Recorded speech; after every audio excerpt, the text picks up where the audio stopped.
Кайсы адамды ишеничине алсаң, ал сеники дегени да. Ошондуктан да ишеним туура эмес агымдарга кирип калган, ишеним аркылуу кээ бир уюмдарга кирип калган адамдар карасаңыз, ошолор өздөрүн жар берет, өзүн өлтүрөт да карасаңыз, ал таза маңкуртка айланат. Хасан Саббахтын дагы өтө күчтүү окуяларына келет го. Өзүнчө бейиш тозок жасап туруп, ошол жерге ар кандай наркотикалык бирдекелерди берип, бейиш тозокту көрсөтүп, Хасан Саббахтын бейиши тозогу деп, Хасан Саббах ушундай күчтүү нерселерди ойлоп тауып, өзүнүн арам жолунда адамдарды маңкурт кылып алган да өзүгө карата. Бүгүнкү окуяларды карасак, өнүккөн өлкөлөрдө согуш жок. Кайсы бир өлкө, мусулман өлкө өнүгөм десе, муслим өлкө өнүгөм десе, ошол жерде ызы-чуу, ошол жерде талаш, ошол жерде суу жок, ошол жерде бирдеке. Еврей деген улут бар экен, яхудийлер бар экен. Ар жерде дүйнөнүн ар булуң бурчунда мусулман өлкөлөрдө согуш боло берет. Фитна, фасад, согуш токтобостон боло берет, еврейлер бар экен. Бул урматтуу мекендешим пайгамбарыбыздын ушул окуясында бар. Абдуллах ибн Хузафа деген еврейлердин ошол учурда эң күчтүү, азыр бизде Рахматуллах Чубак устаз кандай күчтүү болсо, ошолордо дагы алардын өзүнүн чөйрөсүндө ошондой таанымал, ошондой урматка ээ, урмат сыйга татыктуу Абдуллах ибн Салам деген ошондой күчтүү еврей болгон. Ал Тарат Инжилди дагы жатка билген өтө күчтүү, өздөрүнүн тармагындагы күчтүү ишенген адам болгон еврейлердин. Пайгамбар саллаллаху алейхи вассалам насатынын негизинде ал мусулман болот. Мусулман болгондон кийин ал Абдуллах ибн Салам келип пайгамбарыбызга: "Я Расулалла, ушул мен сыяктуу өтө күчтүү төбөлдөр бар, абройлуу адамдар бар, ошолорду айтып келин, алдар да мусулман болсун" дейт. Пайгамбарыбыз макул. Пайгамбарыбыз келип насаат үгүт насаатынан кийин баягы еврейлерге карап туруп: "Абдуллах ибн Салам ким болот силерге?" десе, баягылар макташты баштайт. Биздин ал лидерибиз өтө күчтүү, илимдүү, даанышман адамыбыз болот деп өтө мактагандан кийин пайгамбарыбыз: "Ал адам мусулман болсо, силер кандай карайсыңар буга? Мусулман болосуңарбы?" дейт. Баягылар мусулман болушу мүмкүн эмес ал биздин лидерибиз, ал биздин жакшы адамыбыз деп ошондой сөздөрдү айткандан кийин жашырынып турган жеринен Абдуллах ибн Салам чыгат дагы: "Мен мусулман болдум. Силер дагы мусулман болгула."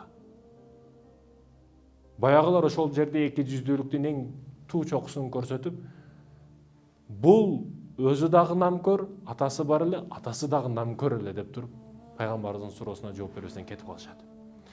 9 еврей болгон ошол учурда эң күчтүүлөрү. Пайгамбарыбыз айтат: "Эгерде ушул яхудийлер, еврейлер мусулман болгондо, дүйнө жүзүндө фитна, фасад, согуш болбойт" деген эле да. Алар кетип калышты. Демек, билсек болот, азыр Сириядагы согуштар, Сирия азыр, Палестина азырбы? Буга чейин Сирия, башка мусулман өлкөлөрүндөгү согуштарда дагы Израилдин, еврейлердин жеке өзүнө карата, ал бизнесинде болсун, ал саясатта болсун, ал отурган ордунда болсун, ал дүйнө тармагында болсун, кайсыдыр бир деңгээлде өздөрүнүн тиешеси бар еврейлердин. Жеке иштерин, жеке бизнестерин, жеке өздөрүнүн кадыр баркын көтөрүшөт булар. Көбүнчө сатып алат, акча менен решет этет көп нерсени. Бул еврейлер бар экен. Демек, кайсы бир жерде согуштар чыгып атса, кайсы бир дүйнөнүн ичинде жардыруу болуп атса, кайсы бир деңгээлде согуштар болуп атса, еврейлер ал жерде салымдар. Урматтуу мекендешим, азыр Палестинада мисалы үчүн эч кандай күнөөсү жок, эч бир нерсени билбеген, эмчеги энип аткан бир жаш наристелер. Алар мусулмандар. 4000 адам өлүптүр. 4000 адам. 15 миңи жарадар. Бизге айтылып атканы ушул соц тармак аркылуу. Бирок урандылардын астында калып кеткен, имараттардын астында калып кеткен, көрүнбөй бир нерсе басып калган, канчалаган иссиз жоголуп кетти. Канчалагандары көрүнбөй калды. Канчалагандары биз тартканга үспөт этпей калды, башкалары бар. Ал жердеги болуп жаткан кысым, журналисттерге болуп жаткан кысым, канчасы чыкпай калды, канча өрүктөр жок болуп кетти. Урматтуу мекендештерим, мусулмандар пайгамбарыбыз саллаллаху алейхи вассалам хадиси бир денедей болушубуз керек. Оң колуң, сол колуң сыяктуу мусулман. Оң кол, сол кол сыяктуу мусулман. Эгерде оң кол бир нерсени кармаса, эгер көтөрүшүн билбей калса, бул автоматтык түрдө сол кол жардамга барат. Автоматтык түрдө жардам берет. Бул болбойт, андай мындай дебейт. Сөз түрдө жардам берет. Мусулман ушундай болуш керек. Момундар ушундай болуш керек.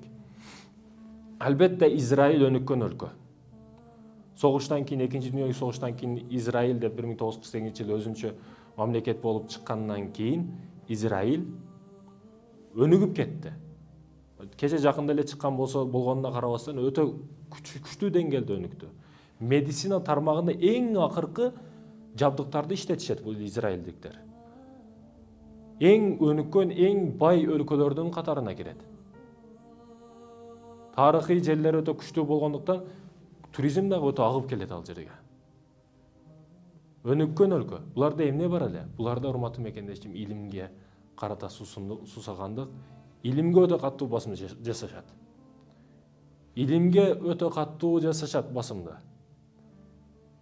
Илимсиз экенбиз өнүкпөйбүз, өспөйбүз. Биз илип жаткан Coca-Cola компаниясы, Pepsi компаниясы, биз билген Ford компаниясы машина чыгара турган. Андан эсеби жок, ички кийим, сырткы кийим бардыгача кирип кеткен булар. Дүйнөнү мынтип карап, мынтип багып коюп атат булар. Эмненин натыйжасында өнүктү булар? Илимдин натыйжасында. Окуйт. Балам Куранды жатта дейт. Жаттагандан кийин ата Куранды жаттап бүттүм десе, еврей атасы карап туруп, эми ушуга тескери нерсени ойлоп тап болам дейт.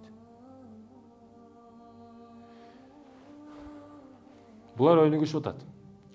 Булар өнүгүп, илимде, техникада бардыгын алдыга кетканда биз көк чай ичебизби, обедке самса жейбизби, кайсы чайханага барабыз деп жүрөбүз. Галстук такса болобой деп талашып жүрөбүз бири-бирибиз менен. Өнүгүп атат элдер. Биз аркада калбашыбыз керек, өнүгүшүбүз керек. Караңгы сыпаттарды өзүбүздөн жоготушубуз керек, урматтуу мекендештерим. Бүгүн Куддус тууралуу ким эмне деп атат? Руху баягы ичиндеги адамдар кана? Чында урматтуу мекендешим. Куддус мечити тууралуу, ал жердеги болуп жаткан окуялар тууралуу ким эмне деп атат? Буга чейинки баягы батырлар кана?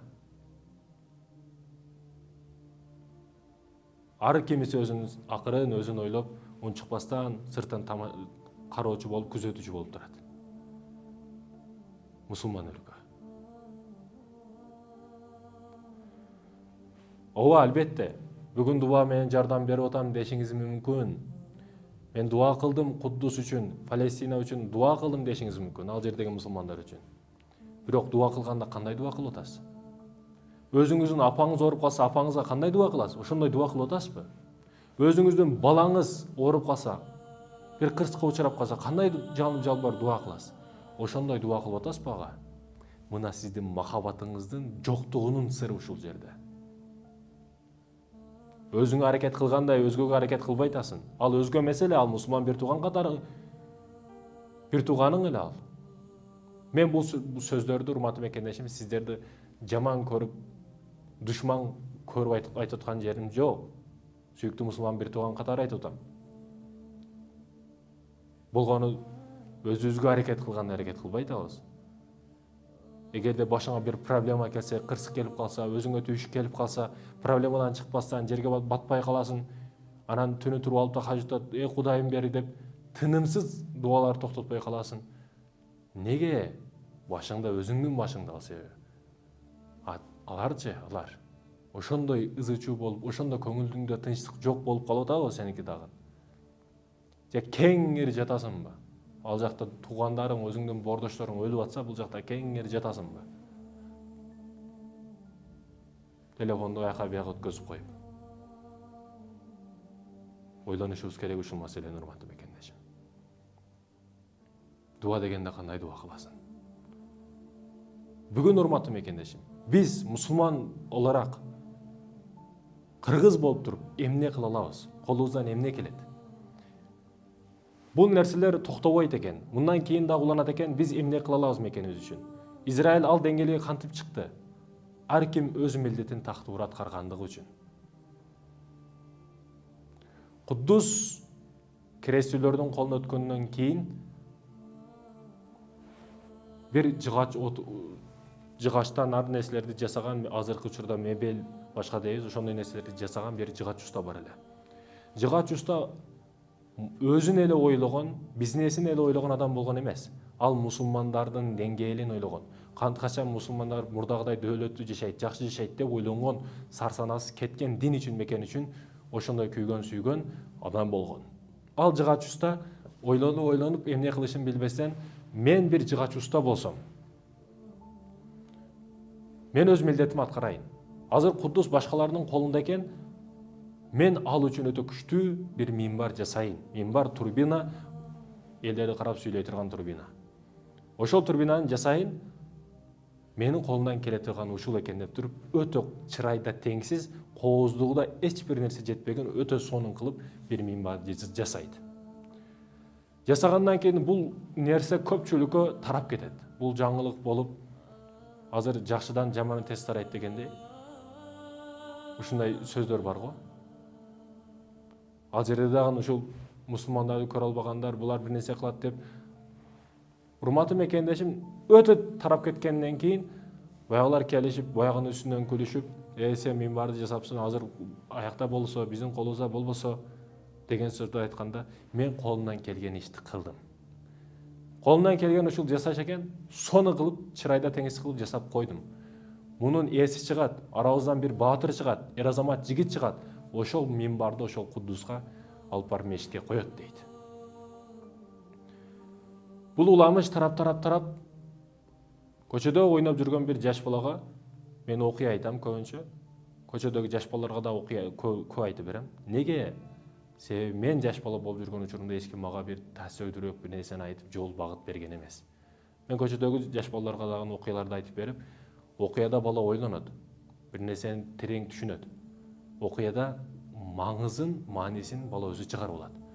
Ошондуктан окуяны мен айтып берип балдарга, ага дагы ошол учурдагы бирөө келип ошол ойноп жүргөн бир жаш балага, көчөдөгү эле балага ошол окуяны айтып берет, минбардын окуясын. Ушул киши жасаптыр минбарды, ким койсо, ал ушундай деп мактаган сөздөр менен айтып берет.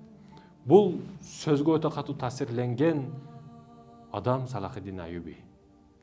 Салахиддин Аюби жаштыгынан өтө күчтүү, өжөрлүк болуп, жөн эле бүгүн мусулмандар мисалы үчүн Палестинде ушундай болот деп үмүт кылып отуруп калат, качан жакшы болот экен деп. Ал жөн эле үмүт кылбастан мечитти мен алам, мен минбарды коем деп туруп, ниет кылып ата энесиге айтат. Ата энеси сенин колуңдан келбейт дебейт. Балам сен башка эле иш кылчы дебейт. Балам сени Россияга жөнөтөбүз дебейт. Балам сен минбарды коесуң. Жашоодогу негизги максатың ушул. Сен ошол үчүн жаралдың. Сен ошол үчүн сен жолуң багытың ушул үчүн деп тарбияны беришти баштайт. Баягы бала өтө өжөр, жаштыгынан эч нерседен кайтпаган бала такыбалыкты дагы өз жайына коет, ордуна коет, илим билимди дагы ордуна коет, тазалыкты ордуна коет. Өзүнө көптөгөн эрежелерди түзүп алат. Жумшак жерге жатпаймын, көп уктап калат экенмин, көп тамак жебеймин, көп тамак жесем мындай болот экен деген нерселерди, правилаларды өзгө коюп алып, ошол правиланы бузбастан, эрежени бузбастан чыгышты баштайт. Акыры барып минбарды коет. Максатына жетет. Урматтуу мекендешим, бүгүн биз ар кимибиз ар нерсе дебестен, бул уламыш эмес болгон окуя эмнеден чыкты? Бул жыгачта жасады минбарды. Андан кийин ага ылайыктуу адам чыкты.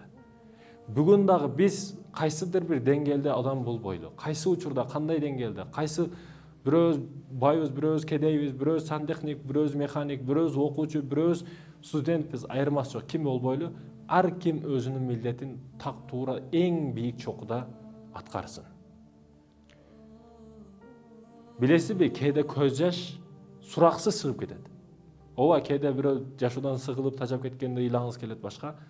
Кээде жай намазда ыйлайсыз, бирок кээ бир көз жаштар болот, аны токтото албайсыз, бирок көздөн өзүнөн өзү агып кетет. Ошол көз жаш мен стройкада иштеп жүргөн учурумда, мурда өтө кыйналып иштейт да. Тынымсыз кирпичтерди берип атат, тынымсыз иштеп атам. Ошол учурда өтө каттуу кыйналып, өзүнөн өзү жаштар куюлуп кеткен. Өзүнөн өзү жаштар агып кеткен. Башкалар айтат эле, сен бул стройка убактка иштеп атабыз. Кеңири жүрүп иштей бер, эс алып иштей бер. Сага эч ким кууп аткан жок артыңдан деп айтышат эле. Сени бирөө көрүп турган деле жок, шеф жок болсо, неге мынтип өзүң кыйнап иштейсиң десе, жок. Ошондой көз жаш чыгат эле. Иш кылсам өтө таза кылат элем, болбосо кылбайт элем. Жаштар бүгүн кылсаң таза кыл, болбосо кылба. Урматтуу мекендешим, жашоодо эмне иш болбосун, кылсак таза кылайлы, болбосо кылбайлы. Жашоодон бир максат койдукпу, ага акырына чейин барайлы, жарым жолдо калтырбайлы. Бир нерсени үмүт кылганда өмүрүң акырга чейин деп үмүт кыл. 5-6 жылдан кийин же окшобой калса 1 жылга чейин деп ниет кылба, сен акырга чейин барышын ниет кыл. Кыргыз менен Кытайдын айырмасы, Кытайлар мындай караса, ошол техника турат, аны кайсыл жол менен болбосун, ошону иштеп чыгарат. А биз мындай карайбыз дагы. Жада калса ойлонуп да койбойбуз. Бул неге турат? Бул не өзү? Ушуну мен кылсам болобу? Кыла аламбы? Бул кылып тур, мен да кылам го деген ойлор болбойт бизде. Изучать этип, артынан түшүп, каяка барсам, не кылсам, каяктан табып келем муну? Мындай материал бул жерде экен. Мына техникасы бул жерден чыгат экен. Демек уйкаштыр мындай кылып жасасам болот экен. Кичине өзгөчөрөөк, кичине арзаныраак кылсам мени өтөт. Деген нерселерди ойлонбойбуз. Урматтуу мекендештерим, бул сөздөрдү душман кара санаган душман катары эмес, сүйүктүү мусулман бир тууган катары айтып атам.